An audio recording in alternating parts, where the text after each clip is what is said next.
यदि भगवान श्री राम के परम भक्त की बात आती है तो आपके मन में सबसे पहला नाम किसका आता है? जी हां, भगवान हनुमान। लेकिन क्या आप जानते हैं, जिन्हें संसार बाल ब्रह्मचारी कहकर पूजता है, उनके विवाह, पुत्र, श्राप, वरदान और ऐसे रहस्य भी बताए जाते हैं जिन्हें जानकर बड़े बड़े विद्वान भी मौन हो जाते हैं। आखिर हनुमान जी कौन थे? क्या वे केवल राम भक्त थे या स्वयं भगवान शिव का रुद्रावतार? और क्या आप जानते हैं, हनुमान जी की वह दिव्य पूंछ जिसे हम साधारण समझते हैं, वास्तव में आदिशक्ति का अंश मानी जाती है। और उनकी गदा के पीछे भी ऐसे गहरे रहस्य छिपे हैं जिनके बारे में आज भी बहुत कम लोग जानते हैं। और कलयुग में भगवान हनुमान ऐसे देवता माने जाते हैं जो आज भी सजीव रूप में अपने भक्तों की रक्षा करते हैं। लेकिन कौन से ऐसे सरल उपाय हैं जिनसे हनुमान जी शीघ्र प्रसन्न होकर अपने भक्तों के संकट हर लेते हैं? तो इस रहस्यमयी, भावपूर्ण और अद्भुत कथा के अंतिम क्षण तक अवश्य बने रहिए, क्योंकि भगवान हनुमान से जुड़े कई ऐसे रहस्य आज भी अधिकांश जनमानस अपरिचित है। कथा की शुरुआत करते हैं। आइए जानते हैं भगवान हनुमान जी के जीवन की इस अद्भुत, रहस्यमयी और भावपूर्ण कथा को। तो वीडियो को लाइक करें और चैनल को सब्सक्राइब करना बिल्कुल भी ना भूलें। और कमेंट में लिखें, जय श्री राम, जय बजरंगबली। भगवान शिव भगवती सती के साथ कैलाश पर्वत के एक श्रेष्ठ शिखर पर विराजमान थे। घने वृक्षों की छाया में उनके सिर पर भूरे रंग की जटाएं बिखरी हुई थीं। उनके हाथ में रुद्राक्ष की माला थी, गले में सर्प और सामने नंदी बैठा हुआ था। उनके सेवक वहां से थोड़ी दूरी पर विभिन्न प्रकार की क्रीड़ाएं कर रहे थे। उनके सिर पर चंद्रमा और गंगा की धारा की वजह से उनके तीसरे नेत्र की अग्नि शांत थी। उनके ललाट पर भस्म बहुत ही आकर्षक लग रही थी। अचानक राम राम कहते हुए उन्होंने अपनी समाधि तोड़ी। सती ने देखा कि भगवान शिव किसी विचित्र ढंग से उनकी ओर देख रहे हैं। वह उनके सामने आकर खड़ी हो गईं और हाथ जोड़कर बोलीं, स्वामी, इस समय मैं आपकी कौन सी सेवा कर सकती हूं? क्या आप कुछ कहना चाहते हैं? भगवान शिव ने कहा, प्रिय, आज मेरे मन में एक पवित्र संकल्प जन्म ले रहा है। मैं सोच रहा हूं कि जिनका मैं निरंतर ध्यान करता हूं, जिनके नाम का जाप करके मेरा हृदय गदगद हो जाता है और जिनके वास्तविक स्वरूप का ध्यान करके मैं समाधिस्थ हो जाता हूं, वे मेरे प्रभु अब अवतार लेकर इस संसार में आ रहे हैं। देवी, इस धरती पर एक महान कार्य होने वाला है। त्रेता युग में भगवान विष्णु राम के रूप में अवतार लेंगे और उस अवतार में धर्म की स्थापना के लिए एक महान भक्त की आवश्यकता होगी। एक ऐसा भक्त जो अजेय हो, जो निष्ठावान हो, जो राम का सच्चा सेवक हो। देवी, मैंने निश्चय किया है कि मैं स्वयं इस धरती पर जन्म लूंगा। अपने 11वें रुद्र रूप में, वानर रूप में, और उस जन्म में मैं राम की भक्ति करूंगा। सभी देवता भी उनके साथ अवतार लेकर उनकी सेवा का अवसर प्राप्त करना चाहते हैं। तो फिर मैं ही क्यों पीछे रहूं? मैं भी वहीं जाऊं और उनकी सेवा करके अपनी प्राचीन अभिलाषा पूरी करूं और अपने जीवन को सार्थक बनाऊं। भगवान शिव की बातें सुनकर सती तुरंत यह नहीं समझ पाई कि इस समय क्या उचित है और क्या अनुचित। उनके मन में दो प्रकार के विचार चल रहे थे। एक तो यह कि उनके पति की इच्छा अवश्य पूरी होनी चाहिए, और दूसरा यह कि उनसे वियोग न हो। कुछ सोचकर उन्होंने कहा, प्रभु, आपका संकल्प बहुत ही उत्तम है। जैसे मैं आपकी सेवा करने की इच्छा रखती हूं, वैसे ही आप भी अपने इष्ट देव की सेवा करना चाहते हैं। लेकिन वियोग के भय से मेरा हृदय विचलित हो रहा है। कृपया मुझे इतनी शक्ति दीजिए कि मैं आपके सुख में अपना सुख मान सकूं।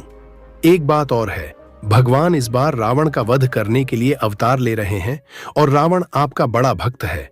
उसने अपने सिर तक काटकर आपको अर्पित किए हैं। ऐसी स्थिति में आप उसके वध में कैसे सहयोग दे सकते हैं?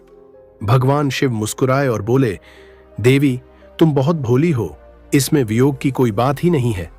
मैं एक रूप में अवतार लेकर उनकी सेवा करूंगा और दूसरे रूप में तुम्हारे साथ रहूंगा। तुम्हें उनकी लीलाओं का आनंद दिखाऊंगा और समय समय पर उनके पास जाकर स्तुति और प्रार्थना करूंगा। जहां तक रावण की बात है, उसने जितनी भक्ति की है उतनी ही उसने मेरे एक अंश की उपेक्षा भी की है। तुम जानती हो कि मैं 11 रूपों में वास करता हूं।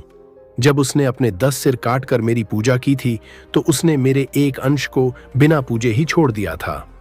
अब मैं उसी अंश के रूप में उसके विरुद्ध युद्ध करूंगा और अपने प्रभु की सेवा भी करूंगा। मैंने वायुदेव के माध्यम से अंजना के गर्भ से अवतार लेने का निश्चय किया है। अब तुम्हारे मन में कोई दुख तो नहीं है? यह सुनकर भगवती सती के नेत्रों में प्रसन्नता की आभा तो झलक उठी, पर उसी क्षण उनके हृदय में एक मधुर पीड़ा भी जन्म ले चुकी थी। वे मन ही मन सोचने लगीं, प्रभु तो स्वयं श्री राम की भक्ति में लीन हो जाएंगे, उनके चरणों की सेवा करेंगे, उनकी दिव्य लीला के सहभागी बनेंगे, पर क्या मैं उस अद्वितीय सौभाग्य से वंचित रह जाऊंगी? भगवान शिव मुस्कुराए, वो मुस्कान जिसमें प्रेम था, करुणा थी और एक गहरा रहस्य छुपा हुआ था। उन्होंने माता पार्वती का हाथ थामा और कहा, देवी, तुम्हारा प्रेम इस सृष्टि में सबसे पवित्र है और तुम्हारी बात सुनकर मेरा हृदय भर आता है। फिर शिवजी ने गंभीर स्वर में कहा, लेकिन देवी, उस अवतार में मेरा जन्म एक विशेष उद्देश्य के लिए है। उस जन्म में मैं राम का दास रहूंगा, पूर्ण समर्पण और पूर्ण भक्ति के साथ, और उस जीवन में संसार का कोई बंधन नहीं होगा। पर देवी, तुम्हारा प्रेम भी कोई साधारण प्रेम नहीं है। तुम आदिशक्ति हो, तुम्हें अकेला छोड़कर कोई कहीं नहीं जा सकता। माता पार्वती ने अपनी आंखें उठाईं और शिवजी की आंखों में एक दिव्य चमक देखी। तब शिवजी बोले, देवी, मैं तुम्हें अकेला नहीं छोड़ूंगा। तुम मेरे साथ चलोगी, लेकिन एक अलग रूप में, एक ऐसे रूप में जो हर पल मेरे साथ रहेगा और जो मुझसे कभी अलग नहीं होगा। देवी, तुम मेरी पूंछ में अपने शक्ति स्वरूप अंश के रूप में सदा विराजमान रहोगी। यह सुनकर माता पार्वती की आंखों से आंसू बह निकले, लेकिन वो आंसू दुख के नहीं थे, बल्कि अपार प्रेम के थे। इस बात की खुशी के थे कि शिव ने उन्हें अपने सबसे करीब रखा। मित्रों, अब इस कथा की गहराई को समझिए। जब हनुमान जी का जन्म अंजना माता की कोख से हुआ, तब उनके साथ एक लंबी और दिव्य पूंछ थी, और वो पूंछ साधारण नहीं थी, वो माता पार्वती का स्वरूप थी। इसीलिए हनुमान जी की पूंछ को कोई काट नहीं सका। इसी कारण जब लंका में उनकी पूंछ में आग लगाई गई, तो आग बुझी नहीं, लेकिन पूंछ जली भी नहीं, क्योंकि वो पूंछ आदिशक्ति का रूप थी और शक्ति को कोई अग्नि नहीं जला सकती। इसीलिए जब रावण ने उनकी पूंछ खिंचवाई, तो वो और लंबी होती गई, क्योंकि शक्ति को जितना दबाया जाता है वो उतनी ही प्रकट होती है। इसीलिए हनुमान जी की पूंछ का कोई अंत नहीं मिला, क्योंकि आदिशक्ति का कोई अंत नहीं होता। और भगवान शंकर ने वानर रूप में ही जन्म लेने का संकल्प इसलिए भी किया था, क्योंकि वे नहीं चाहते थे कि इस दिव्य लीला में माता पार्वती उनसे अलग रहें। इसलिए उन्होंने ऐसा रूप चुना जिसमें माता पार्वती भी उनके साथ उनके अंश के रूप में रह सकें, और यही कारण था कि उनकी पूंछ में भी देवी शक्ति का सूक्ष्म वास माना गया। लेकिन अब प्रश्न यह उठता है, आखिर वह पावन क्षण कैसे आया जब स्वयं रुद्रांश पृथ्वी पर प्रकट हुए? आखिर किन दिव्य घटनाओं ने मिलकर भगवान हनुमान के जन्म का मार्ग प्रशस्त किया? तो आइए अब जानते हैं भगवान हनुमान का प्राकट्य वास्तव में कैसे हुआ। स्वर्ग की सभा में एक अप्सरा थी जिसका नाम पुंजिकस्थला था। वह अपनी सुंदरता और चंचल स्वभाव के लिए जानी जाती थी। उसकी सुंदरता ऐसी थी कि इंद्र की सभा में कोई भी उसके रूप से अपनी आंखें नहीं हटा पाता था। एक दिन वो एक गहरे ध्यान में लीन तपस्वी आर्षि के पास से गुजरी। अपने चंचल स्वभाव के कारण उसने आर्षि का उपहास किया। पुंजिकस्थला के इस व्यवहार से आर्षि का ध्यान भंग हो गया और वे क्रोधित हो उठे। आर्षि ने क्रोधित होकर कहा, हे अप्सरा, तूने अपनी चंचलता से एक तपस्वी का अपमान किया है। इस पाप के कारण तुझे वानरी के रूप में पृथ्वी पर जन्म लेना होगा। तेरी यह सुंदरता और चंचलता ही तेरे श्राप का कारण बनेगी। पुंजिकस्थला ने विनम्र स्वर में कहा, हे मुनिवर, मुझे क्षमा करें, मुझसे यह सब अनजाने में हुआ है। कृपा करके इस श्राप से मुक्ति का कोई उपाय बताएं। पुंजिकस्थला के पश्चाताप को देखकर आर्षि का हृदय द्रवित हो गया, लेकिन वे अपने वचन से पीछे नहीं हट सकते थे। उन्होंने दयालु स्वर में कहा, मेरा वचन झूठा नहीं हो सकता। तुम वानरी तो बनोगी, किंतु मैं तुम्हें वरदान देता हूं कि तुम अपनी इच्छा अनुसार जब चाहो मनुष्य या वानरी का रूप धारण कर सकोगी। परंतु मित्रों, क्या आपने कभी सोचा है कि आर्षि ने उन्हें वानरी बनने का ही श्राप क्यों दिया? कोई और रूप क्यों नहीं? इसके पीछे केवल एक दंड नहीं, बल्कि एक दिव्य योजना छुपी थी, क्योंकि आने वाले समय में स्वयं भगवान शंकर को वानर रूप में अवतार लेना था, और उस महान अवतार के लिए माता का वानरी रूप होना आवश्यक था। आर्षि के इस श्राप और वरदान के परिणाम स्वरूप वही परम रूपवती अप्सरा वानर महामनस्वी कुंजर की पुत्री के रूप में पृथ्वी पर अवतरित हुई और उसका नाम अंजना रखा गया। अंजना की सुंदरता की तुलना पूरी धरती पर कोई नहीं कर सकता था। उनके रूप, शील और गुणों की ख्याति दूर दूर तक फैली हुई थी। लावण्यवती अंजना का विवाह वीर और पराक्रमी वानर राज केसरी से हुआ। कपिराज केसरी कंचनगिरी सुमेरु पर्वत पर रहते थे। अंजना भी अपने पति के साथ उसी सुंदर और शांत पर्वत पर सुखपूर्वक रहने लगी। वीरवर केसरी अपनी पत्नी से बहुत प्रेम करते थे और अंजना भी अपने पति की सेवा में हमेशा तत्पर रहती थीं। उनका वैवाहिक जीवन सुखमय था, लेकिन एक दुख की छाया उनके जीवन में थी। वे संतानहीन थे। कई वर्ष बीत गए पर उनके घर में कोई संतान नहीं हुई। माता अंजना ने अन्न जल त्याग दिया और केवल ईश्वर के नाम का सहारा लेकर अपनी तपस्या जारी रखी।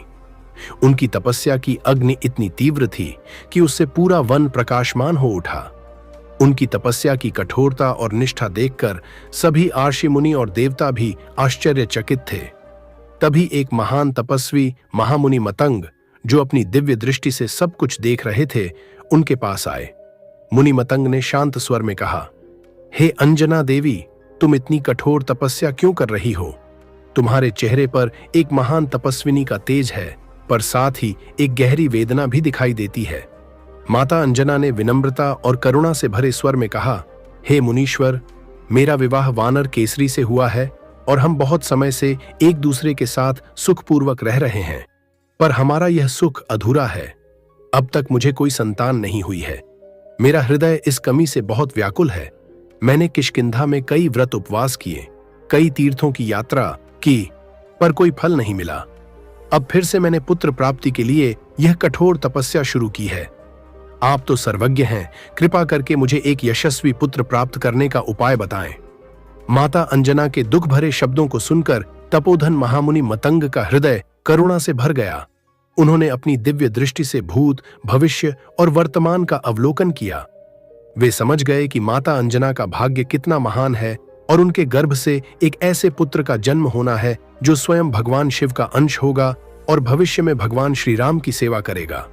मुनि मतंग ने शांत और गंभीर स्वर में कहा, हे देवी अंजना, तुम चिंता को त्याग दो। तुम्हारे भाग्य में एक ऐसा पुत्र लिखा है जिसके पराक्रम और कीर्ति से तीनों लोक गूंज उठेंगे। मैं तुम्हें उस तप का उपाय बताता हूं जो तुम्हें तुम्हारे मनोरथ की सिद्धि तक ले जाएगा। तुम वृषभांचल पर्वत पर जाओ, जो साक्षात भगवान वेंकटेश्वर का निवास स्थान है। वहां जाकर तुम श्रद्धा और भक्ति पूर्वक उनके चरणों में प्रणाम करना। मुनि मतंग ने आगे कहा, उस पर्वत के पास ही आकाश गंगा नामक एक अत्यंत पवित्र तीर्थ है। तुम उस तीर्थ में स्नान करना और उसका शुद्ध पावन जल ग्रहण करना। उसके बाद तुम एकाग्रचित होकर उसी तीर्थ के तट पर पवन देव की कठोर तपस्या करना। तुम्हारी निष्ठा और पवित्रता से प्रसन्न होकर पवन देव तुम्हें एक ऐसा वरदान देंगे जिससे तुम्हें एक पुत्र की प्राप्ति होगी। तुम्हारा वह पुत्र अपनी शक्ति, बुद्धि और पराक्रम से देवता, राक्षस और मनुष्यों को भी पराजित करने में सक्षम होगा। माता अंजना मुनि के इन शब्दों से आशा और प्रसन्नता से भर उठी।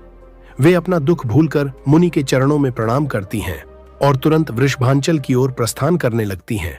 कपिराज केसरी अपनी सुंदर पत्नी अंजना के साथ सुमेरु पर्वत पर रहते थे।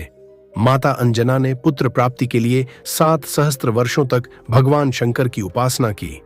प्रसन्न होकर भगवान आशुतोष ने माता अंजना से वर मांगने को कहा। माता अंजना ने विनय पूर्वक याचना की, करुणामय शंभु, मैं समस्त सद्गुणों से संपन्न योग्यतम पुत्र चाहती हूं। प्रसन्न होकर भगवान भोलेनाथ ने कहा, 11 रुद्रों में से मेरा अंश 11वां रुद्र ही तुम्हारे पुत्र के रूप में प्रकट होगा। तुम एक मंत्र का जाप करो, पवन देव तुम्हें प्रसाद देंगे। इस पवन देव के प्रसाद से ही तुम्हें सर्वगुण संपन्न पुत्र की प्राप्ति होगी। पार्वती के ईश्वर अंतर्धान हो गए और माता अंजना अंजलि फैलाए शिव द्वारा दिए गए मंत्र का जप करने लगी। उन्हीं दिनों अयोध्या के महान नरेश राजा दशरथ अपनी तीनों रानियों कौशल्या, कैकेयी और सुमित्रा के साथ अत्यंत सुखपूर्वक राज कर रहे थे। पर उनके जीवन में एक गहरा दुख था, उन्हें कोई संतान नहीं थी। अधिक आयु हो जाने पर भी जब संतान प्राप्ति की कोई आशा नहीं बची तो राजा का मन बहुत विचलित रहने लगा। अपने कुलगुरु महर्षि वशिष्ठ जी की आज्ञा पर राजा दशरथ ने संतान प्राप्ति के लिए एक विशेष यज्ञ करने का निश्चय किया। इस यज्ञ को पुत्रेष्ठी यज्ञ कहते हैं। उन्होंने अत्यंत श्रद्धापूर्वक महर्षि वशिष्ठ जी को इस यज्ञ का आचार्य नियुक्त किया। यज्ञ की विधियां आरंभ हुईं और अराशी ने भक्ति और नियमों के अनुसार अग्नि में आहुतियां देना शुरू किया। यज्ञ की अग्नि अत्यंत प्रज्वलित हो गई और उसमें से एक दिव्य पुरुष प्रकट हुए जिनके हाथ में खीर का एक पात्र था। यज्ञ की पवित्र अग्नि से प्रसन्न होकर स्वयं अग्निदेव प्रकट हुए। उनके हाथ में एक सुनहरा पात्र था जिसमें खीर पायस में थी। अग्निदेव ने शांत और दिव्य स्वर में कहा, हे राजा दशरथ, तुम्हारी तपस्या और भक्ति से मैं अत्यंत प्रसन्न हूं। तुम्हारा यज्ञ सफल हुआ है। इस खीर को तुम अपनी तीनों रानियों में यथाक्रम बांट दो। इस खीर के प्रभाव से तुम्हें ऐसे पुत्र प्राप्त होंगे जो तुम्हारे कुल की कीर्ति को अनंत काल तक बढ़ाएंगे। राजा दशरथ ने उस दिव्य खीर को अपनी रानियों में बांटना शुरू किया। उन्होंने खीर का सबसे बड़ा भाग अपनी ज्येष्ठ रानी महारानी कौशल्या को दिया। फिर शेष आधे के 2 भाग करके एक भाग उन्होंने अपनी दूसरी रानी कैकेयी को दिया। अंत में बचे हुए भाग को राजा ने माता कौशल्या और माता कैकेयी की अनुमति से अपनी सबसे छोटी रानी सुमित्रा को दे दिया। माता कैकेयी हाथ में खीर लिए कुछ सोच रही थीं कि अचानक आकाश से एक चील झपट कर आई और अपनी चोंच में खीर को लेकर आकाश में उड़ गई। तब माता कैकेयी व्याकुल हो गईं। महाराज दशरथ की प्रेरणा से माता कौशल्या और माता सुमित्रा ने अपनी खीर का थोड़ा थोड़ा भाग माता कैकेयी को दे दिया। तीनों रानियां गर्भवती हुईं। महारानी कौशल्या से भगवान श्री राम, माता कैकेयी से भगवान भरत और माता सुमित्रा से भगवान लक्ष्मण और भगवान शत्रुघ्न प्रकट हुए। अब उधर माता अंजना अंजलि फैलाए शिव द्वारा दिए गए मंत्र का जप कर रही थीं। उसी समय क्रोधित चील कैकेयी के भाग्य की खीर लिए आकाश में उड़ रही थी। अचानक एक तेज हवा का झोंका आया और चील का अंग सिकुड़ने लगा। खीर उसकी चोंच से गिर गई। पवन देव पहले से ही तैयार थे। उन्होंने वह खीर माता अंजना की अंजलि में डाल दी। भगवान शंकर पहले ही बता चुके थे, इसलिए माता अंजना ने तुरंत पवन के प्रसाद रूपी खीर को अत्यंत आदरपूर्वक ग्रहण कर लिया और वे गर्भवती हो गईं। महामुनि के शब्दों से माता अंजना के भीतर एक नई आशा का संचार हुआ। उनके मुख पर एक दिव्य तेज प्रकट हो गया। उन्होंने मुनि के चरणों में बार बार प्रणाम किया और कृतज्ञता पूर्वक आशीर्वाद लिया। फिर वे बिना कोई समय गंवाए उस महान वरदान को पाने के लिए वृषभांचल की यात्रा पर निकल पड़ीं। माता अंजना अत्यंत श्रद्धा, विश्वास और धैर्य के साथ तपस्या करती रहीं। उन्होंने जल और वायु पर ही जीवन यापन किया, अपने शरीर की कोई परवाह नहीं की। उनकी तपस्या की पवित्रता और कठोरता से तीनों लोग हिल उठे। चैत्र मास की पूर्णिमा तिथि को उनके कठोर तप से प्रसन्न होकर स्वयं वायुदेव प्रकट हुए। उनका तेज ऐसा था मानो हजारों सूर्य एक साथ उदय हो गए हों। अचानक वायु का एक अत्यंत तीव्र झोंका आया। वो झोंका इतना शक्तिशाली था कि माता अंजना का वस्त्र उनके शरीर से खिसक गया। उन्हें लगा मानो कोई अदृश्य शक्ति उन्हें छू रही हो। इस अप्रत्याशित स्पर्श से वे भयभीत और क्रोधित हो गईं और बोलीं, कौन है जो मेरे पतिव्रत को नष्ट करने का दुस्साहस कर रहा है? अंजना के क्रोध से भयभीत होकर पवनदेव तुरंत उनके सामने प्रकट हो गए। पवनदेव ने कहा, हे कल्याणी, तुम्हें भयभीत होने की कोई आवश्यकता नहीं है। मैं तुम्हारे पतिव्रत को नष्ट नहीं कर रहा हूं। मेरा स्पर्श तो केवल एक वरदान था। मैंने अव्यक्त रूप से तुम्हारा आलिंगन करके अपने मानसिक संकल्प द्वारा तुम्हें एक पुत्र प्रदान किया है। तुम्हारा यह पुत्र बल, पराक्रम और बुद्धि से संपन्न होगा। वो महान धैर्यवान, महातेजस्वी और महाबली होगा। पवन देव के यह वचन सुनकर माता अंजना का क्रोध तुरंत शांत हो गया और उनका मन प्रसन्नता से भर उठा। इसी के बाद माता अंजना गर्भवती हुईं और इस अद्भुत समाचार से वानरराज केसरी की प्रसन्नता की कोई सीमा न रही। वो शुभ घड़ी आ ही गई। चैत्र शुक्ल पूर्णिमा, मंगलवार की वो पवित्र वेला जब भगवान शिव का 11वां रुद्रावतार धरती पर प्रकट होने वाला था। भगवान शिव ने अपने परम आराध्य भगवान श्री राम की अवतार लीला में सहायता करने के लिए अपने अंश रुद्र के रूप में इस शुभ तिथि और शुभ मुहूर्त में माता अंजना के गर्भ से पवन पुत्र महावीर हनुमान के रूप में धरती पर अवतरित हुए। यह कोई सामान्य जन्म नहीं था। यह एक ऐसा क्षण था जब धरती पर एक ऐसे अद्वितीय योद्धा और भक्त का जन्म हुआ जिसकी भक्ति, बल और बुद्धि का कोई सानी नहीं था।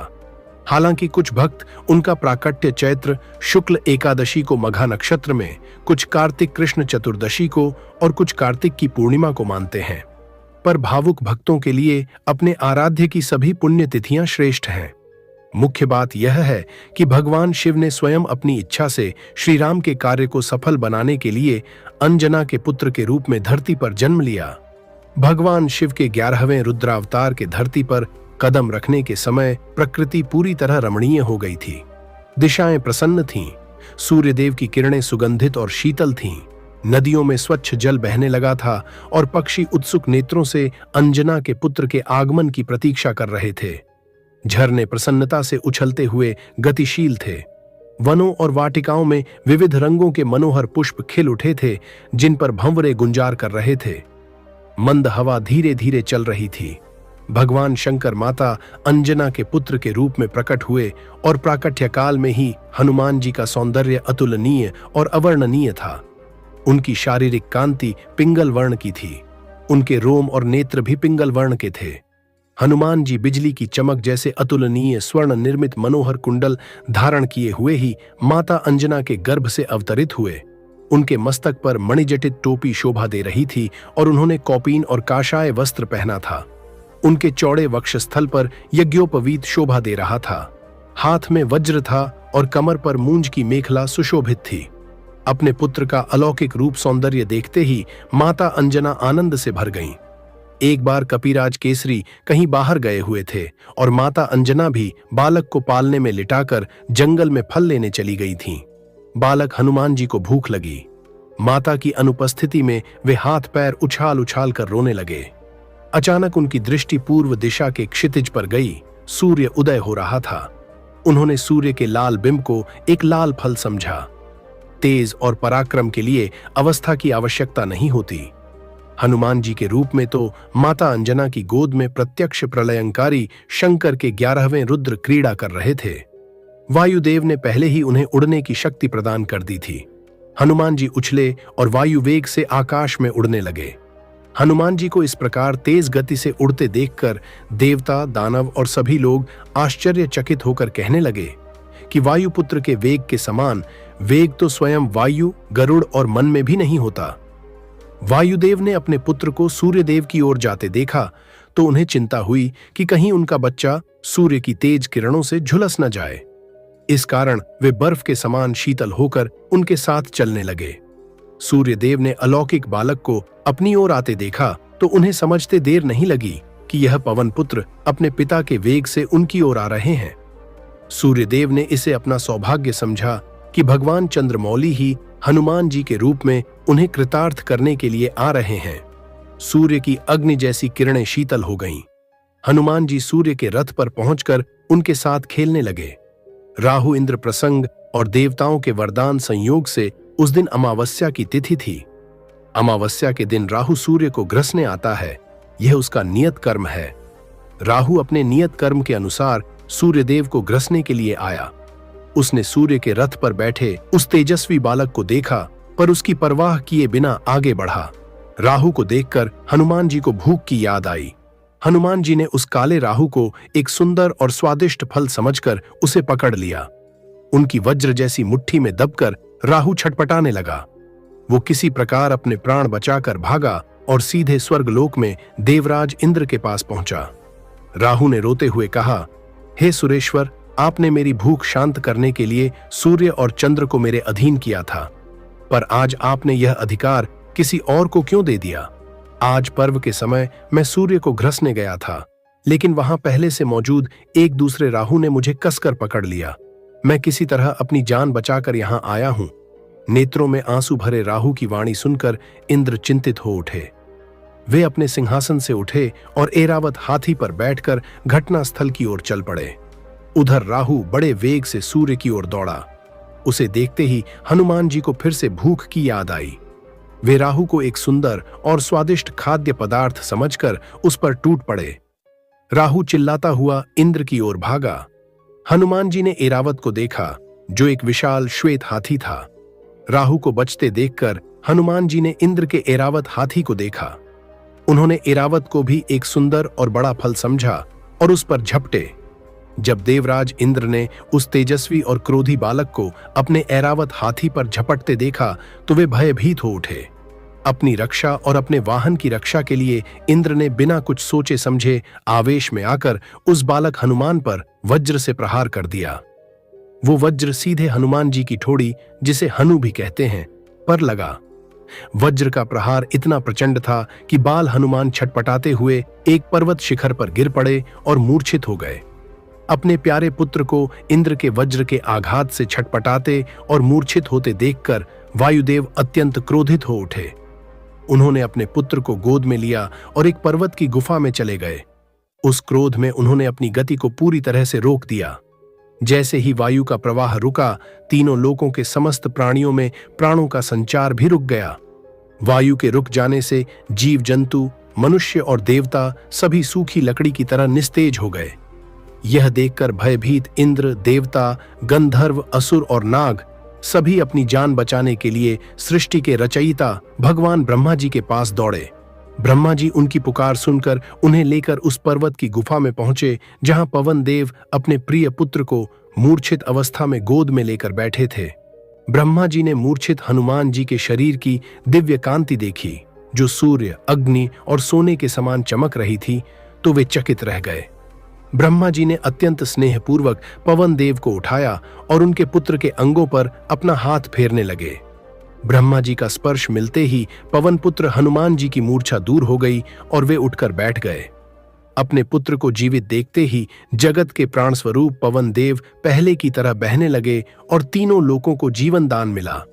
भगवान ब्रह्मा ने संतुष्ट होकर हनुमान जी को वर प्रदान करते हुए कहा, इस बालक को ब्रह्म शाप नहीं लगेगा और इसका कोई अंग कभी भी अस्त्र शस्त्रों से नहीं कटेगा। फिर उन्होंने देवताओं से कहा, देवताओं, यह असाधारण बालक भविष्य में आप लोगों का बड़ा हित करेगा, इसलिए आप लोग इसे वर प्रदान करें। उन्होंने प्रेम पूर्वक हनुमान जी के गले में कमल की माला पहनाई और कहा, मेरे हाथ से छूटे हुए वज्र के प्रहार से इस बालक की हनु अर्थात ठोड़ी पर चोट लगी थी। इसी कारण आज से इस कपिश्रेष्ठ का नाम हनुमान होगा। इसी दिव्य घटना के कारण जो बालक अब तक मारुति और आंजनेय के नाम से जाने जाते थे, वही आगे चलकर हनुमान नाम से विख्यात हो गए। इंद्र ने कहा, और मैं इसे यह वरदान देता हूं कि भविष्य में मेरे वज्र का इस पर कभी कोई प्रभाव नहीं पड़ेगा। सूर्यदेव ने कहा, मैं इसे अपने तेज का 100वां भाग प्रदान करता हूं। साथ ही मैं इसे समय पर शिक्षा देकर शास्त्रों और ब्रह्म ज्ञान में भी पारंगत कर दूंगा। यह अद्वितीय विद्वान और वक्ता होगा। वरुण देव ने कहा, यह बालक मेरे पाश और जल से सदा सुरक्षित रहेगा। यमदेव बोले, यह निरोग और मेरे दंड से सदा अभेद्य रहेगा। पिंगल वर्ण के यक्षराज कुबेर ने कहा, युद्ध में इसे कभी विषाद नहीं होगा। यह मेरी गदा से सुरक्षित रहेगा और मेरे यक्षों से भी कभी पराजित नहीं होगा।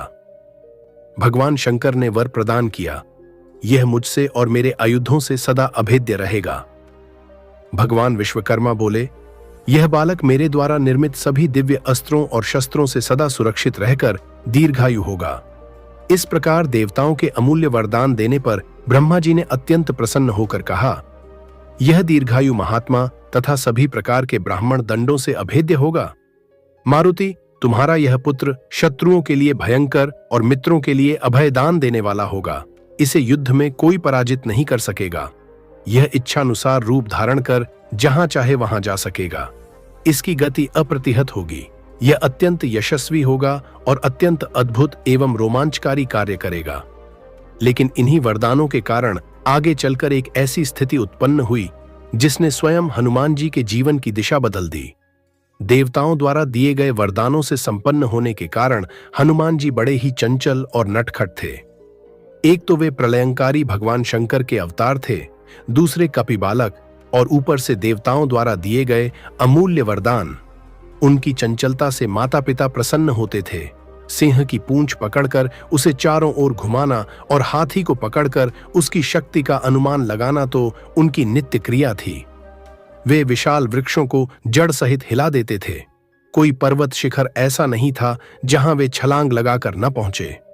वरदान और अपनी शक्ति से संपन्न हनुमान जी अक्सर तपस्वी आर्षियों के आश्रमों में चले जाते थे और वहां कुछ न कुछ ऐसी चंचलता कर बैठते जिससे अर्षियों को कष्ट होता था। वे एक अर्षि का आसन दूसरे अर्षि के पास रख देते, किसी के कमंडल का जल उलट देते तो किसी का कमंडल पटक कर तोड़ देते या उसे जल में बहा देते। हनुमान जी जब मन करता मुनियों की गोद में बैठ जाते। अहिंसक मुनि ध्यानस्थ होकर जप करते रहते, किंतु यह वानर शिरोमणि मुनि की दाढ़ी नोचकर भाग जाते। किसी की कांपी तो किसी के पाठ की पोथी या थाती को उठाकर फेंक देते। यह महाबली पवन कुमार महात्माओं के यज्ञ के पात्रों को भी नष्ट कर देते थे। ब्रह्मा आदि देवताओं द्वारा दिए गए वरदान से परिचित होने के कारण आर्षिगण विवश होकर चुप रह जाते थे, पर उन्हें बड़ा कष्ट होता था। धीरे धीरे हनुमान जी की आयु अध्ययन के योग्य हो गई, फिर भी उनकी चंचलता बनी रही। माता पिता भी बड़े चिंतित थे। उन्होंने अपने प्यारे लाल को अनेक प्रकार से समझाया और कई प्रकार के प्रयत्न किए, किंतु हनुमान जी की चंचलता में कोई कमी नहीं आई। माता अंजना और वानर केसरी अर्षियों के पास पहुंचे। उन्होंने अर्षियों से विनम्रता पूर्वक निवेदन किया, तपोधनो, हमें यह बालक बहुत दिनों के बाद कठोर तप के प्रभाव से प्राप्त हुआ है। आप लोग इस पर कृपा करें और ऐसी कृपा करें जिससे यह विद्या प्राप्त कर ले। आपकी करुणा से ही इसके स्वभाव में परिवर्तन संभव है। ऋषियों ने गहन विचार किया। वे जानते थे कि यह बालक देवताओं का हित करने वाला है और भगवान श्री राम का अनन्य भक्त बनेगा। लेकिन अहंकार भक्तों के लिए उचित नहीं है। दीन भाव से ही प्रभु का कार्य हो सकेगा। इसलिए भृगु और अंगिरा आर्षि के वंश में उत्पन्न आर्षियों ने हनुमान जी को श्राप दे दिया। आर्षियों ने कठोर पर कल्याणकारी स्वर में कहा, हे वानर बालक, तुम जिस बल का आश्रय लेकर हमेशा चंचल रहते हो, आज से तुम हमारे श्राप के कारण उस बल को दीर्घ काल तक भूले रहोगे। तुम्हें अपनी शक्ति का कोई आभास नहीं होगा। जब तक कि कोई तुम्हें तुम्हारी कीर्ति का स्मरण नहीं कराएगा, तभी तुम्हारा बल वापस आएगा। तपस्वी मुनियों के इस प्रकार श्राप देने से पवन कुमार का तेज और रोष कम हो गया और वे अत्यंत सौम्य स्वभाव के हो गए। अब वे अन्य वानर किशोरों की तरह आश्रमों में शांत भाव से विचरण करने लगे। उनके मधुर व्यवहार से आर्षि मुनि भी प्रसन्न रहने लगे। हनुमान जी की माता अंजना देवी परम सदाचारिणी, तपस्विनी और सद्गुणों से संपन्न एक आदर्श माता थीं। उन्होंने अपने पुत्र को प्राप्त करने के लिए जितनी तत्परता से कठोर तपस्या की थी, उसी तत्परता से वे अपने प्यारे बालक के जीवन का निर्माण करने के लिए सजग और सावधान रहती थीं। पूजा के बाद और रात को सोने से पहले वे अपने प्राणों से भी प्यारे पुत्र को पुराणों की कथाएं सुनाया करती थीं। वे आदर्श पुरुषों के चरित्र बार बार सुनाती और अपने पुत्र का ध्यान उनकी ओर आकर्षित करती रहती थीं। जो महापुरुषों के चरित्र सुनाती, उन्हें वे बार बार अपने पुत्र से भी पूछती थीं कि उनके लाल को उससे क्या सीखना था। सर्वज्ञ और सर्वांतर्यामी शिव से कुछ भी छिपा नहीं था। फिर भी लीला में हनुमान जी कभी कभी अनजान बनकर ठीक उत्तर नहीं देते थे, तो माता उन्हें फिर से सुनाकर याद करवा देती थीं। करुणा के सागर के अवतारों की सभी कथाएं हनुमान जी को कंठस्थ थीं। उन सुनी हुई कथाओं को वे अपने हमुम्र वानर किशोरों को अत्यंत प्रेम और उत्साह से सुनाया करते थे।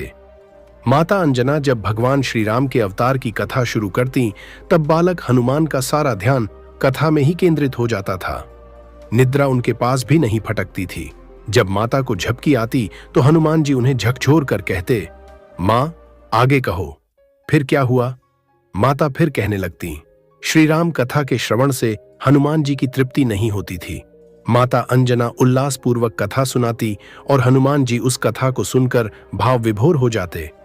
उनकी आंखों में आंसू भर आते और अंग फड़कने लगते।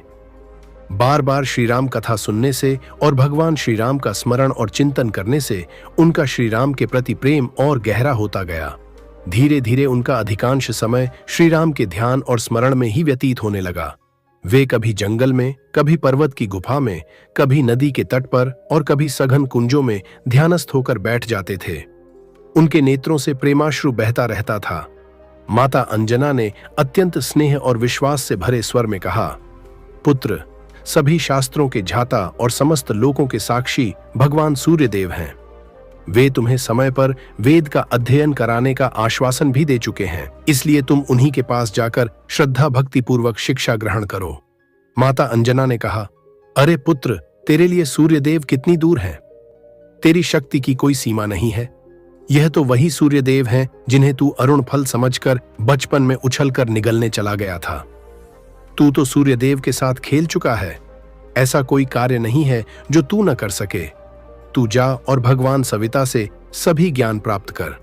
माता पिता के इन शब्दों और आशीर्वाद से हनुमान जी में एक नया आत्मविश्वास आ गया। उन्होंने बिना एक पल भी सोचे आकाश में एक तीव्र छलांग लगाई और सीधे भगवान सूर्य के रथ के पास पहुंचे।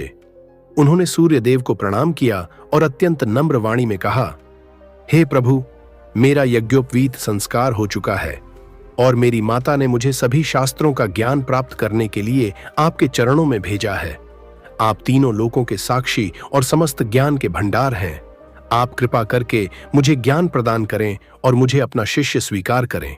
सूर्यदेव हनुमान जी की विनम्रता और तेज को देखकर मुस्कुराए, लेकिन एक समस्या बताई। पुत्र, तुम्हारी भक्ति और ज्ञान की प्यास देखकर मैं प्रसन्न हूं, लेकिन मेरी स्थिति बड़ी विचित्र है। मुझे दिन रात अपने रथ पर सवार होकर ब्रह्मांड का चक्कर लगाना पड़ता है। मैं एक पल के लिए भी रुक नहीं सकता और न रथ से उतर सकता हूं। ऐसी दशा में मैं तुम्हें शास्त्रों का अध्ययन कैसे कराऊं? हनुमान जी ने एक पल भी नहीं सोचा और तुरंत समाधान दिया, हे गुरुदेव, रथ के वेग से मेरे अध्ययन में कोई बाधा नहीं पड़ेगी। आपको किसी भी प्रकार की असुविधा नहीं होगी। मैं आपके सामने बैठ जाऊंगा और आपके रथ के वेग के साथ ही आगे बढ़ता रहूंगा। आप मुझे केवल ज्ञान प्रदान करते रहें।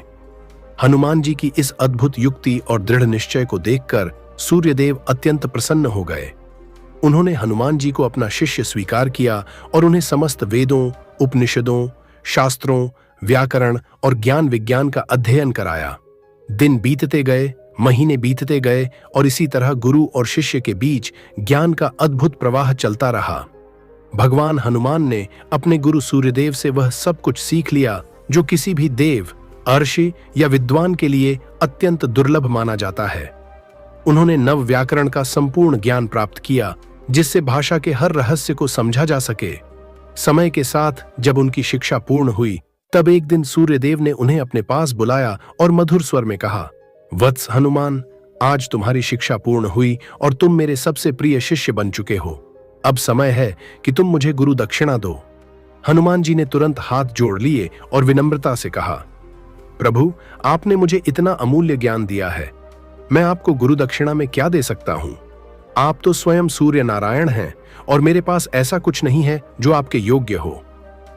हनुमान जी की यह विनम्रता और भक्ति देखकर सूर्यदेव मुस्कुरा उठे। उन्होंने कहा, वत्स, तुम्हारी भक्ति और समर्पण ही मेरे लिए सबसे बड़ी गुरु दक्षिणा है, लेकिन आज एक गुरु होने के नाते मैं तुम्हें कुछ देना चाहता हूं। तब भगवान सूर्यदेव ने हनुमान जी को वह दिव्य उपहार प्रदान किया जो आगे चलकर उनकी सबसे प्रिय वस्तु बना और जो सदा उनके साथ रहने वाला था। सूर्यदेव ने अपने दिव्य भंडार से एक अद्भुत गदा प्रकट की। वह गदा सोने के समान चमक रही थी, लेकिन उसकी शक्ति वज्र से भी अधिक कठोर और अटूट थी। सूर्यदेव ने वह दिव्य गदा हनुमान जी के हाथों में सौंपते हुए गंभीर स्वर में कहा, वत्स हनुमान, यह कनक गदा है जो स्वर्ण की तरह चमकदार है, परंतु वज्र से भी अधिक शक्तिशाली है। यह कोई साधारण शस्त्र नहीं है, बल्कि यह धर्म का प्रतीक है। जब तक तुम सत्य के मार्ग पर चलोगे और तुम्हारे हृदय में राम का नाम बसता रहेगा, तब तक यह गदा कभी नहीं टूटेगी। और सुनो वत्स, जिस दिन तुम्हें अधर्म का सामना करना पड़े, उस दिन इस गदा को उठाना। उस समय यह गदा 10 गुना भारी हो जाएगी, लेकिन उसी क्षण तुम्हारे भीतर 10 गुना शक्ति भी जागृत हो जाएगी। यह सुनकर हनुमान जी की आंखें भावुक हो उठीं। उन्होंने उस गदा को अपने माथे से लगाया और अपने गुरु को प्रणाम किया। उस क्षण उन्होंने केवल एक शस्त्र ही नहीं, बल्कि धर्म, शक्ति और कर्तव्य का आशीर्वाद प्राप्त किया। लेकिन मित्रों, यहीं एक ऐसा रहस्य सामने आता है जिसने सदियों से अनेक भक्तों और विद्वानों के मन में एक प्रश्न खड़ा किया है। जब हनुमान जी बाल ब्रह्मचारी माने जाते हैं, तो फिर उनके विवाह का उल्लेख क्यों मिलता है? यह कथा अत्यंत रहस्यमयी और गूढ़ है, जिसके अनेक उल्लेख अलग अलग ग्रंथों में मिलते हैं। कहा जाता है कि हनुमान जी ने अपने गुरु सूर्यदेव से 8 विद्याओं का ज्ञान पूर्ण कर लिया था, परंतु 9वीं विद्या कामशास्त्र का अध्ययन शेष रह गया, क्योंकि वे आजीवन ब्रह्मचर्य व्रत का पालन करने वाले थे। तब सूर्यदेव ने उन्हें बताया कि कुछ विशिष्ट विद्याएं ऐसी होती हैं जिन्हें केवल विवाहित अवस्था में ही पूर्ण रूप से समझा जा सकता है। हनुमान जी ने अपने ब्रह्मचर्य का हवाला देते हुए इसे अस्वीकार करना चाहा, लेकिन सूर्यदेव ने एक अद्भुत समाधान प्रस्तुत किया। उन्होंने अपनी तपस्या की शक्ति से एक दिव्य और तेजस्वी कन्या का निर्माण किया, जिसका नाम सुवर्चला रखा गया। सुवर्चला का अर्थ ही है स्वर्ण के समान तेज वाली।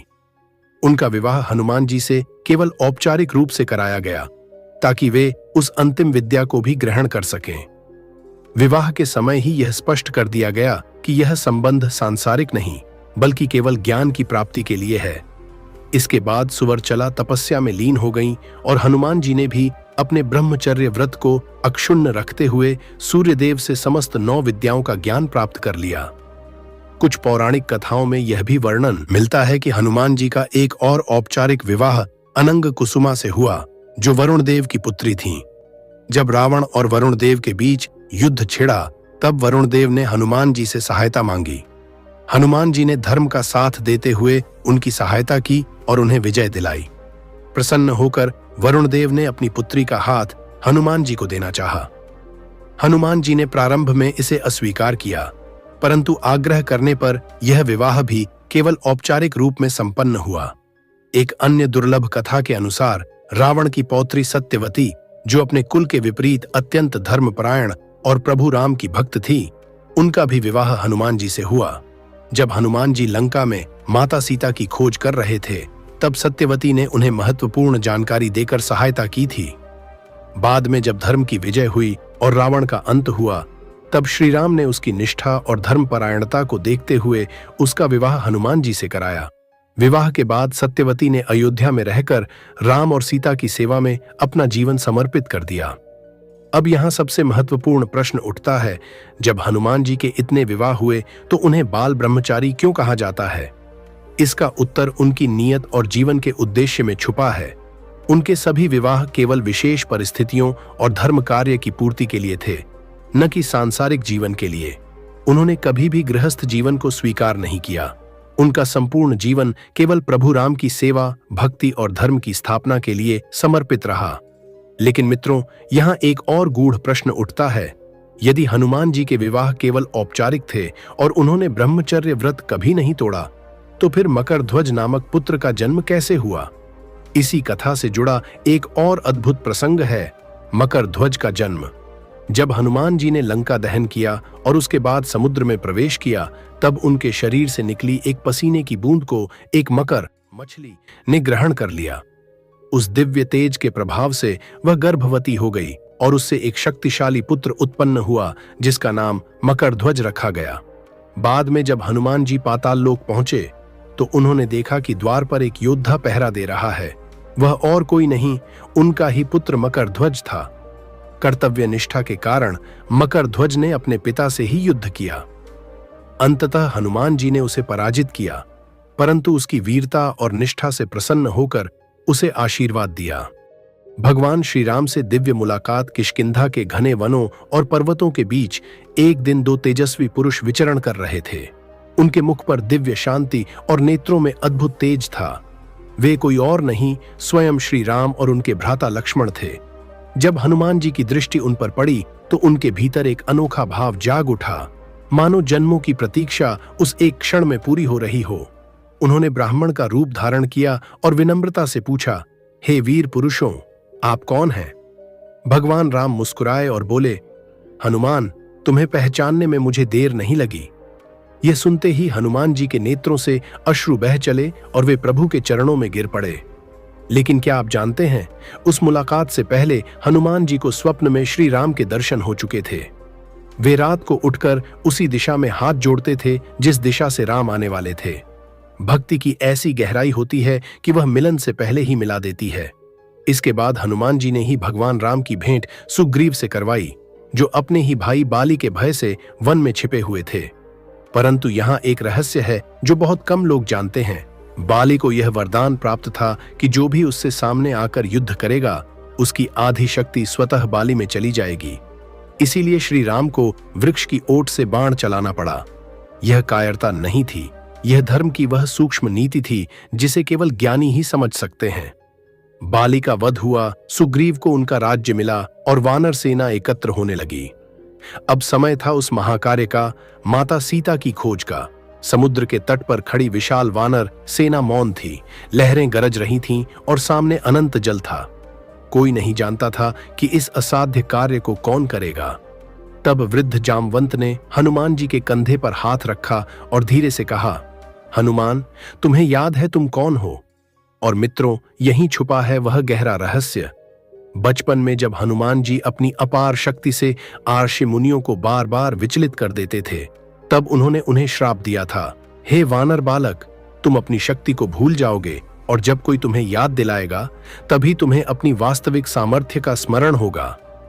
जैसे ही जामवंत ने उन्हें यह सत्य याद दिलाया, उसी क्षण हनुमान जी के भीतर सोई हुई शक्ति जाग उठी। उनका स्वरूप विराट हो गया, उनका आत्मविश्वास आकाश को छूने लगा और उन्होंने एक ही छलांग में समुद्र लांघने का संकल्प लिया। लंका पहुंचकर अशोक वाटिका में जब उन्होंने माता सीता को देखा तो उनका हृदय भावुक हो उठा। उन्होंने श्रीराम की अंगूठी उनके सामने रखी और कहा, प्रभु शीघ्र ही आपको लेने आएंगे। यह सुनकर माता सीता की आंखों में आशा की चमक लौट आई। तभी माता सीता का हृदय प्रेम और करुणा से भर उठा। उन्होंने प्रसन्न होकर हनुमान जी को अष्ट सिद्धियों और नवनिधियों का दिव्य आशीर्वाद प्रदान किया, जिसे हम आज भी हनुमान चालीसा में श्रद्धा से सुनते हैं। अष्ट सिद्धि नवनिधि के दाता, असवर दीन ही जनकी माता। मित्रों, यह कोई साधारण वरदान नहीं था, यह उस परम भक्त को दिया गया दिव्य आशीर्वाद था जिसने अपने तन, मन, प्राण और संपूर्ण अस्तित्व को अपने प्रभु श्रीराम की सेवा में पूर्णतः समर्पित कर दिया था। माता सीता का आशीर्वाद और आज्ञा प्राप्त करते ही हनुमान जी के भीतर जैसे अग्नि प्रज्वलित हो उठी। अब वे केवल एक दूत नहीं रहे थे, वे धर्म की ओर से अधर्म को दी गई पहली चेतावनी बन चुके थे। माता से विदा लेकर पवन पुत्र हनुमान लंका में ऐसा आतंक मचाने लगे कि राक्षसों की पूरी नगरी भय और हाहाकार से कांप उठी। इसके बाद राक्षसों ने हनुमान जी को पकड़कर रावण के दरबार में प्रस्तुत किया। सभा में बैठे राक्षस उनके तेज, निर्भीकता और दिव्य प्रभाव को देखकर ही विचलित हो उठे। रावण ने क्रोध से भरकर हनुमान जी का अपमान करना चाहा, परंतु पवन पुत्र तनिक भी विचलित नहीं हुए। वे निडर होकर रावण के सामने खड़े रहे और उसे प्रभु श्रीराम का संदेश सुनाया, धर्म का मार्ग अपनाने का अंतिम अवसर दिया। लेकिन अहंकार में अंधा रावण सत्य को स्वीकार न कर सका। उसने क्रोधित होकर आदेश दिया कि इस वानर की पूंछ में आग लगा दी जाए। राक्षसों ने वस्त्र पर वस्त्र बांधे, तेल डाला और हनुमान जी की पूंछ में अग्नि प्रज्वलित कर दी। परंतु मित्रों, वे नहीं जानते थे कि वे जिस अग्नि को अपमान समझकर जला रहे हैं, वही अग्नि अब उनके विनाश का कारण बनने वाली है। जैसे ही पूंछ में अग्नि लगी, हनुमान जी ने अपना सूक्ष्म बंधन तोड़ा और अगले ही क्षण वे विकराल रूप धारण कर लंका की अट्टालिकाओं, महलों, मार्गों और दुर्गों पर कूदने लगे। देखते ही देखते पूरी स्वर्णमयी लंका अग्नि की लपटों में घिर उठी। चारों ओर चीख पुकार, भय, धुआं और हाहाकार फैल गया। उस रात रावण ने पहली बार किसी सेना का नहीं, किसी अस्त्र का नहीं, बल्कि एक सच्चे भक्त की शक्ति का भय अनुभव किया। इसके बाद युद्ध का समय आ पहुंचा। समुद्र पर राम सेतु का निर्माण हुआ, वानर सेना लंका पहुंची और धर्म तथा अधर्म के बीच महायुद्ध आरंभ हुआ। लंका युद्ध के दौरान एक ऐसी भयावह रात आई जब पूरा शिविर गहरी निद्रा में था। चारों ओर सन्नाटा था, लेकिन उसी रात एक भयानक षड्यंत्र रचा जा चुका था। रावण का मायावी और अत्यंत शक्तिशाली भाई अहिरावण, जो पाताल लोक का स्वामी माना जाता था, अपनी तांत्रिक शक्तियों और मायाजाल के लिए प्रसिद्ध था। वह छलपूर्वक युद्ध भूमि में प्रवेश कर गया और देखते ही देखते भगवान श्री राम और लक्ष्मण को मायावी निद्रा में डालकर पाताल लोक उठा ले गया। जब प्रातःकाल हुआ और वानर सेना ने देखा कि प्रभु श्री राम और लक्ष्मण शिविर में नहीं हैं, तो पूरे शिविर में हाहाकार मच गया। सुग्रीव, जामवंत, अंगद सभी चिंतित हो उठे।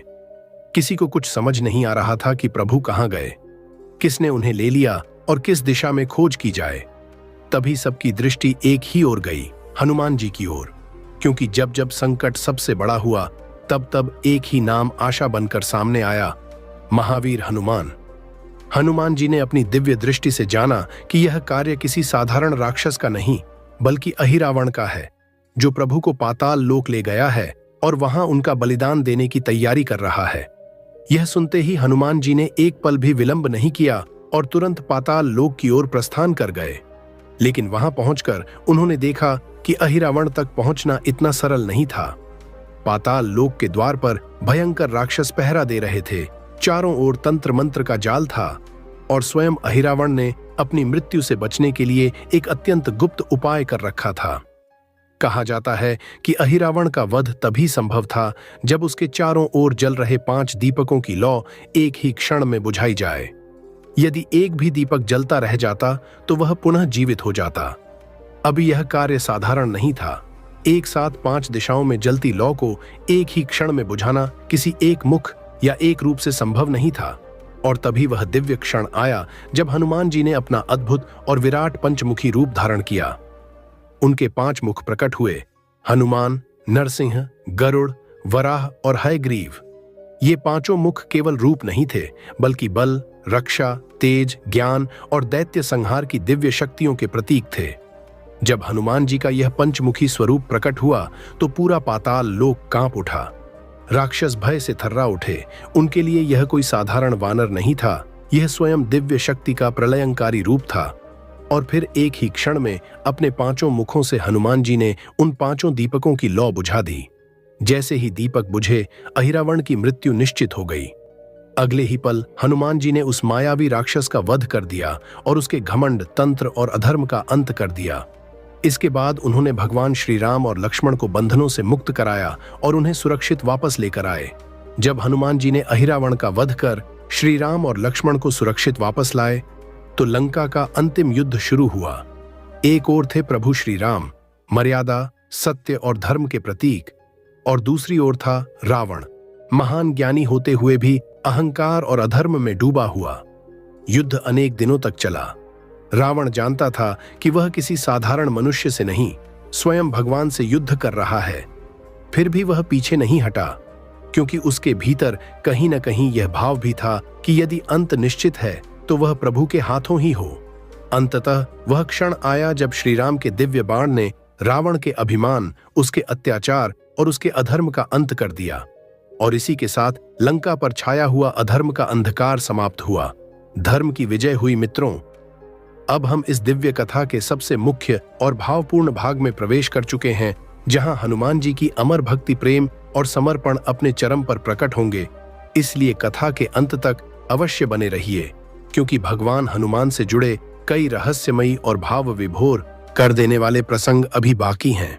यह कथा है उस सिंदूर की जो आज भी हनुमान जी के मंदिर में चढ़ाया जाता है। यह उन दिनों की बात है जब लंका विजय के बाद भगवान श्री राम अयोध्या लौट चुके थे। राज्याभिषेक हो चुका था। चारों ओर प्रेम और आनंद का वातावरण था। माता सीता अपने महल में थीं और हनुमान जी, वे तो हर पल अपने प्रभु की सेवा में लगे रहते थे। एक दिन प्रातःकाल माता सीता अपने कक्ष में बैठी अपना श्रृंगार कर रही थीं। वे बड़े प्रेम और उल्लास के साथ अपनी मांग में सिंदूर भर रही थीं। उनके मुखमंडल पर एक दिव्य आभा थी, वह चमक जो तब आती है जब कोई स्त्री अपने प्रियतम के प्रेम में पूर्णतः डूबी हो। तभी हनुमान जी वहां पहुंचे। उन्होंने देखा कि माता अपनी मांग में बड़े ही प्रेम से सिंदूर लगा रही हैं, बार बार बड़े यत्न से, जैसे यह कोई साधारण क्रिया नहीं बल्कि कोई पूजा हो। हनुमान जी से रहा नहीं गया।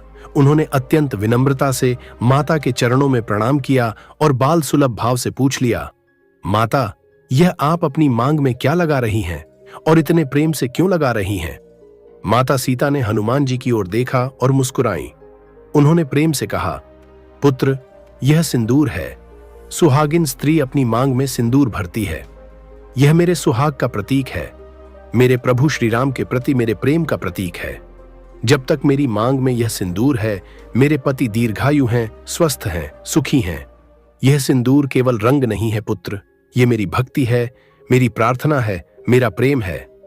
हनुमान जी यह सुनकर एक पल के लिए मौन हो गए। उनके भीतर कुछ हुआ, कुछ ऐसा जो शब्दों में नहीं कहा जा सकता। उन्होंने सोचा, माता इतनी सी चुटकी भर सिंदूर से प्रभु की आयु और कल्याण की कामना करती है, तो यदि मैं पूरे शरीर पर सिंदूर लगा लूं तो क्या मेरे प्रभु की आयु और भी अधिक नहीं होगी? और बस उसी क्षण हनुमान जी उठे। उन्होंने माता सीता के श्रृंगार के पात्र से मुट्ठी भर सिंदूर उठाया फिर एक और मुट्ठी, और देखते ही देखते उन्होंने अपने पूरे शरीर पर, अपने पूरे मुख पर, अपने पूरे अंग अंग पर सिंदूर लेप लिया। केश में सिंदूर, भुजाओं पर सिंदूर, वक्षस्थल पर सिंदूर, चरणों तक सिंदूर। जब वे इस रूप में माता के सामने आए तो माता सीता की आंखें भर आईं। वे कुछ बोल नहीं पाईं, क्योंकि उनके सामने कोई वानर नहीं खड़ा था। उनके सामने खड़ी थी वह भक्ति जो निष्काम थी, निस्वार्थ थी, बालक जैसी सरल थी और पर्वत जैसी विशाल थी। तभी वहां भगवान श्री राम भी आ गए। उन्होंने हनुमान जी को इस रूप में देखा, सिंदूर से रंगे हुए, पूरे शरीर पर केसरिया रंग, और पूछा, हनुमान, यह क्या है? यह रूप क्यों धारण किया है तुमने? हनुमान जी ने हाथ जोड़े और अत्यंत सरल भाव से कहा, प्रभु, माता ने बताया कि मांग में सिंदूर लगाने से आपकी आयु बढ़ती है, आपका कल्याण होता है। तो मैंने सोचा, यदि मैं अपने पूरे शरीर पर सिंदूर लगा लूं तो आपकी आयु और भी दीर्घ होगी, आपका कल्याण और भी अधिक होगा। प्रभु, मेरे पास देने के लिए कुछ नहीं है, न धन है न राज्य है, मेरे पास केवल यह शरीर है, और यह शरीर भी आपका ही है, तो इसी शरीर को मैंने आपकी सेवा में अर्पित कर दिया। यह सुनकर भगवान श्री राम की आंखें भर आईं। उन्होंने हनुमान जी को अपने हृदय से लगा लिया, सिंदूर सहित, उस भक्ति सहित, उस प्रेम सहित। और उसी क्षण श्री राम ने कहा, हनुमान, आज से तुम्हारा यह रूप, यह सिंदूर से रंगा रूप सदा के लिए अमर हो जाएगा। जो भी भक्त तुम्हें सिंदूर अर्पित करेगा वह मुझे अर्पित करेगा। जो तुम्हारे इस स्वरूप का दर्शन करेगा उसके सारे कष्ट दूर होंगे। मित्रों, उस दिन के बाद से हनुमान जी का वह केसरिया स्वरूप सारी सृष्टि में प्रसिद्ध हो गया। और यही कारण है कि आज भी जब हम हनुमान जी के मंदिर जाते हैं तो उनकी प्रतिमा पर सिंदूर चढ़ाते हैं। यह सिंदूर केवल एक परंपरा नहीं है, यह उस अनंत भक्ति की याद है जो एक बालक के भोले हृदय से उपजी थी। लेकिन कहानी यहीं खत्म नहीं होती। मित्रों, श्री राम के प्रति हनुमान जी की अमर भक्ति का एक और अनुपम प्रसंग भी मिलता है। लंका विजय के बाद जब भगवान श्री राम अयोध्या लौटे और उनका भव्य राज्याभिषेक हुआ, तब चारों दिशाओं में उत्सव था। भगवान राम ने उस दिन अपने सभी प्रिय भक्तों और योद्धाओं को उनकी सेवा और बलिदान के अनुसार उपहार और सम्मान दिया। सुग्रीव को राज्य मिला, विभीषण को लंका का सिंहासन मिला। तब माता सीता की दृष्टि चारों ओर घूमी और उन्होंने देखा कि एक ऐसा भी है जो उस पूरी भीड़ में सबसे अलग खड़ा है। न कोई मांग, न कोई प्रतीक्षा, बस अपने प्रभु के मुखमंडल को निहारता हुआ। वह हनुमान थे। माता सीता का हृदय भर आया। उन्होंने सोचा, इस पुत्र ने सबसे अधिक किया और मांगा सबसे कम। उन्होंने अपने गले से मोतियों की वह दिव्य माला उतारी जो स्वयं महाराज जनक ने उन्हें दी थी और प्रेम से हनुमान जी के गले में पहना दी। परंतु अगले ही पल जो हुआ उसे देखकर सभी स्तब्ध रह गए। हनुमान जी ने उस माला को उतारा और एक एक मोती को अपने दांतों से तोड़कर देखने लगे। दरबार में सन्नाटा छा गया। तब किसी ने आगे बढ़कर पूछा, हनुमान, यह क्या कर रहे हो? माता सीता ने इतनी बहुमूल्य माला दी और तुम उसे तोड़ रहे हो? हनुमान जी ने शांत भाव से उत्तर दिया, मैं देख रहा हूं कि इस माला के मोतियों में मेरे प्रभु श्री राम हैं या नहीं, क्योंकि जिस वस्तु में राम नहीं उसका मेरे लिए कोई मूल्य नहीं। तब किसी ने व्यंग्य से कहा, तो क्या तुम्हारे इस शरीर में राम है? इसे भी तोड़कर देखोगे? उस व्यक्ति ने सोचा था कि हनुमान जी लज्जित होंगे, परंतु हनुमान जी ने बिना एक पल रुके, बिना कोई शब्द कहे, अपने दोनों हाथों से अपनी छाती को चीर दिया। और जो दृश्य प्रकट हुआ उसे देखकर सारा दरबार सांस लेना भूल गया। उनके हृदय में साक्षात श्री राम और माता सीता विराजमान थे, दिव्य, प्रकाशमान, अविचल, जैसे वह हृदय कोई मंदिर हो और भगवान उसमें सदा से निवास कर रहे हों। स्वयं श्री राम की आंखें उस क्षण भर आईं। यह केवल एक चमत्कार नहीं था, यह उस भक्ति का प्रमाण था जो न आंखों से दिखती है न शब्दों से कही जाती है। तब भगवान राम ने हनुमान जी के समीप आकर प्रेम से पूछा, हनुमान, तुमने सब कुछ दिया, अब बताओ तुम्हें क्या चाहिए? हनुमान जी ने हाथ जोड़े, नेत्र बंद किए और एक गहरी सांस लेकर कहा, प्रभु, मुझे कोई राज्य नहीं चाहिए, कोई स्वर्ग नहीं चाहिए, कोई मोक्ष भी नहीं चाहिए। बस एक ही विनती है, जब तक इस धरती पर आपका नाम लिया जाए, जब तक कोई भक्त आपकी कथा सुने, जब तक कोई संकट में पड़ा प्राणी आपको पुकारे, तब तक मुझे यहीं रहने दीजिए। मैं आपकी सेवा करता रहूं। यही मेरा स्वर्ग है, यही मेरा मोक्ष है। सारा दरबार मौन हो गया, क्योंकि आज तक किसी ने ऐसा वरदान नहीं मांगा था। देवता भी चकित थे कि जिसे तीनों लोकों की संपदा मिल सकती थी, उसने मांगा क्या? केवल सेवा का अधिकार।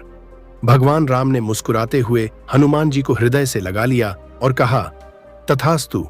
जब तक यह सृष्टि है, जब तक मेरा नाम है, तुम अमर हो, तुम चिरंजीवी हो। और उसी क्षण से हनुमान जी इस पृथ्वी पर सप्त चिरंजीवियों में स्थान पा गए।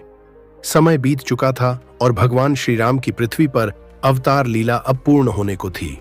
प्रभु शीघ्र ही अपने दिव्य धाम बैकुंठ लौटने वाले थे। ऐसे ही एक अत्यंत भावपूर्ण क्षण में उन्होंने अपने परम प्रिय भक्त हनुमान जी को पास बुलाया और प्रेम से कहा, हनुमान, तुमने इस जन्म में जो किया वह कोई देव, कोई आर्षि, कोई महारथी नहीं कर सका। तुमने यह सिद्ध किया कि भक्ति सबसे बड़ी शक्ति है। लेकिन हनुमान, तुम्हारा कार्य अभी समाप्त नहीं हुआ। आने वाले युगों में एक ऐसा समय आएगा जो सबसे कठिन होगा, वह कलियुग होगा। उस युग में मनुष्य अकेला होगा, भ्रमित होगा, टूटा हुआ होगा। उसे तुम्हारी आवश्यकता होगी। इसलिए हनुमान, तुम इस धरती पर रहो। हनुमान जी ने हाथ जोड़े और केवल इतना कहा, जो आज्ञा प्रभु। और उसी रात से हनुमान जी चिरंजीवी हो गए। मित्रों, यह केवल एक कथा नहीं है, यह उस दिव्य संकल्प की घोषणा थी जो आज भी इस पृथ्वी पर जीवित है। 7 चिरंजीवी हैं इस सृष्टि में, अश्वत्थामा, बलि, व्यास, हनुमान, विभीषण, कृपाचार्य और परशुराम। लेकिन इन 7 में हनुमान जी का स्थान सर्वोच्च है, क्योंकि उनका चिरंजीवी होना किसी शाप का परिणाम नहीं, बल्कि स्वयं भगवान के आशीर्वाद का फल है। पहला आशीर्वाद था अमृता का। भगवान ने कहा, हनुमान, जब तक इस पृथ्वी पर मेरा नाम लिया जाएगा, तुम्हारा अस्तित्व रहेगा। तुम काल से परे हो। दूसरा आशीर्वाद था सर्वत्र उपस्थिति का। भगवान ने कहा, जहां जहां मेरी कथा होगी, जहां जहां मेरा नाम लिया जाएगा, तुम वहां अदृश्य रूप में उपस्थित रहोगे। इसीलिए प्राचीन काल से यह परंपरा है कि राम कथा के मंच पर एक आसन सदा रिक्त रखा जाता है। वह आसन हनुमान जी के लिए होता है। तीसरा आशीर्वाद था भक्तों की रक्षा का। भगवान ने कहा, हनुमान, कलयुग में जो मनुष्य सच्चे मन से तुम्हारा स्मरण करे, उसे कोई भय न सताए, कोई संकट न घेरे, कोई अधर्म न छू सके। तुम उसके रक्षक बनो। और एक गहरा रहस्य, शास्त्रों में उल्लेख है कि कलयुग के अंत में जब भगवान कल की अवतार लेंगे और अधर्म का अंत करने के लिए आएंगे, तब हनुमान जी एक बार फिर प्रकट होंगे। ठीक वैसे ही जैसे त्रेता युग में श्री राम के साथ प्रकट हुए थे, क्योंकि उनका संकल्प अभी पूरा नहीं हुआ। जब तक धरती पर अधर्म है, जब तक किसी भक्त को सहारे की आवश्यकता है, हनुमान जी यहां हैं। मित्रों, अब हम इस दिव्य कथा के अंतिम और अत्यंत महत्वपूर्ण भाग में पहुंच चुके हैं, जहां हम जानेंगे कि कलयुग में हनुमान जी किस प्रकार अपने भक्तों का कल्याण करते हैं और कौन से सरल उपाय व मंत्र हैं जिनसे वे शीघ्र प्रसन्न होते हैं। यदि अभी तक आपने इस कथा को लाइक नहीं किया है, तो प्रेम से लाइक कर दीजिए और शेयर भी अवश्य कीजिए, ताकि भगवान हनुमान की यह महिमा जन जन तक पहुंच सके। और इस वीडियो के बाद संपूर्ण रामचरित्र की कथा का भी श्रवण जरूर करें। तो आइए अब जानते हैं कलयुग में हनुमान जी की अद्भुत महिमा। मित्रों, इस कलयुग में जब चारों ओर भ्रम है, थकान है, निराशा है, तब हनुमान जी का यह वरदान हमारे लिए सबसे बड़ा सहारा है। उन्हें बजरंगबली कहते हैं, क्योंकि उनका शरीर वज्र के समान अटूट है और उनका बल असीमित है। उन्हें पवन पुत्र कहते हैं, क्योंकि वे पवन देव के पुत्र हैं, वायु की तरह सर्वत्र व्याप्त हैं। उन्हें महावीर कहते हैं, क्योंकि तीनों लोकों में उनके समान वीर कोई नहीं। उन्हें संकट मोचन कहते हैं, क्योंकि वे अपने भक्तों के सभी संकट हर लेते हैं। उन्हें अंजनी सुत कहते हैं, माता अंजना के उस प्रिय पुत्र के रूप में जिसके लिए उन्होंने वर्षों तपस्या की। उन्हें रामदूत कहते हैं, क्योंकि वे श्री राम के सबसे प्रिय दूत हैं। और उन्हें केसरी नंदन कहते हैं, वानर राज केसरी के उस वीर पुत्र के रूप में जिसने अपने पिता का नाम सारी सृष्टि में अमर कर दिया। पहली बात, वे भय हरते हैं। इस युग में मनुष्य का सबसे बड़ा शत्रु भय है। जो व्यक्ति प्रतिदिन हनुमान जी का स्मरण करता है, उसके मन से धीरे धीरे यह भय विदा होने लगता है। दूसरी बात, वे बुद्धि देते हैं। हनुमान जी केवल बल के देवता नहीं हैं, वे बुद्धि के भी देवता हैं। वे स्वयं नव व्याकरण के ध्याता हैं, चारों वेदों के विद्वान हैं। हनुमान चालीसा में गोस्वामी तुलसीदास जी ने लिखा है, विद्यावान गुणी अति चातुर, राम काज करिबे को आतुर। तीसरी बात, वे नकारात्मक शक्तियों से रक्षा करते हैं।